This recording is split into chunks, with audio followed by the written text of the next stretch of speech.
So, when somebody asks you a question, what happens? So here's what's going to happen. You think you know the answer. You don't know the answer. You know what is being asked, and you want to answer before the guy's done. You don't know what is being asked. All those things, right? So what do you do about it? Well, first of all, if you pause, you lose. I guarantee you that a pause in responding to a question is seen as the person interviewing you saying, the guy is trying to think of something to say. And so I'm suspect of the next thing that comes out of his mouth. So base your response on how well you planned the interview, how well you practiced, your understanding of the company, the interview, the position, your strengths for the position, all the things that you know, practice for an interview. And by the way, you need to practice with somebody else besides yourself, because you will tell yourself how good you are every single time. So everybody understand that issue about when somebody asks you a question, how prepared you have to be for that question? Now, to be over-prepared is if the guy gets half the question out, everybody's seen this, right? And you jump it because you're anxious. And it turns out you answered the wrong question. Right? Who's done that? Come on. So just be careful with your enthusiasm. There are some catchphrases out there that, because we're getting so jaded, catchphrases like, that's a very good question. Can you tell me a little bit more about that question? Those things everybody kind of knows are what they are. But don't be afraid to use them. In fact, turn them into a little, hey, you know what? I'm not sure I understand what you just asked me. Be honest. Remember, interviews are two-way streets. It's much your time as their time. And by the way, it's not enough time. So what's your objective of an interview? What's the one primary objective you have for an interview? No, it's not get the job. It's get the next interview. Now, it could be get the job, and I've seen that when people hire you right then and there, but you need to be prepared that what you're really doing is giving them enough information that those 50 resumes sitting on his desk, he's not going to go back to.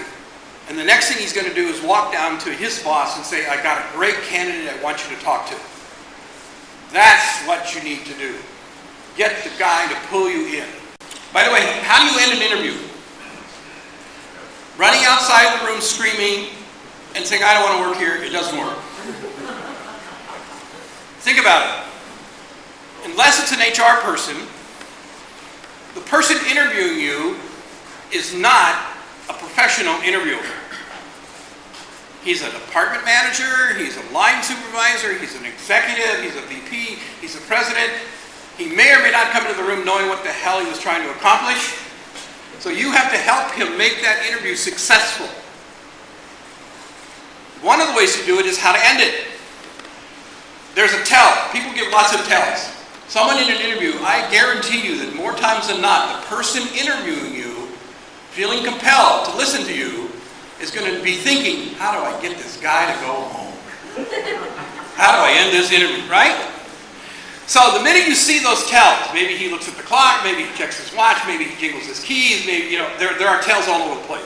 The minute you see that, close the interview off yourself. Just shut it down by saying something like, I've really taken a lot of your time today.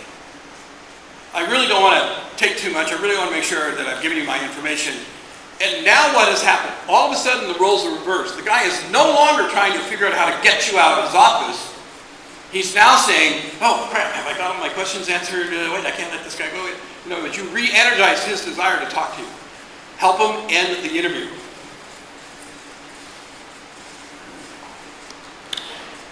After an interview, when do you call him or write him, or when do you get in touch with him again? Here's the choices. Write him a letter, send it by post, send him an email, call him. Which one do you do? All. When do you do it? Right away. What's right away? I think you let it right away. That night. Here's the deal. You had a great interview. I don't care if it was 10 o'clock in the morning or 4 o'clock in the afternoon. You get home that night. Put your responses together. You now know more, remember more about that interview than you will tomorrow. So write them a nice email note. Hopefully you've left some kind of a connection back to the interview saying, oh, I'll send you a copy of my bio. By the way, resumes are not enough. You need to have a bio, you need to have printed references. Think about all the things that you can leave behind or send them afterwards. That shows you are serious and that you are capable of putting your act together in a cogent way, and that's the kind of professional they want to hire. So, you put that email together at the night, and if you get anything from me, more than likely it will be about 11 or 12 o'clock at night. You send it to them that night, about midnight or so. Then what's the next thing you do? Call them right there and then, midnight. Here's what's going to happen. He's not going to be at work, but his answering machine will be. And you say, Joe, I just wanted to thank you again for that interview.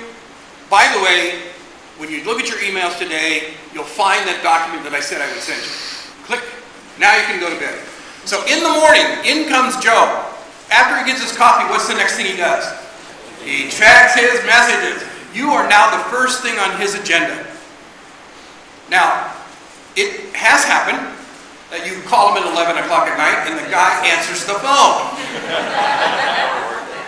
Now you have two choices.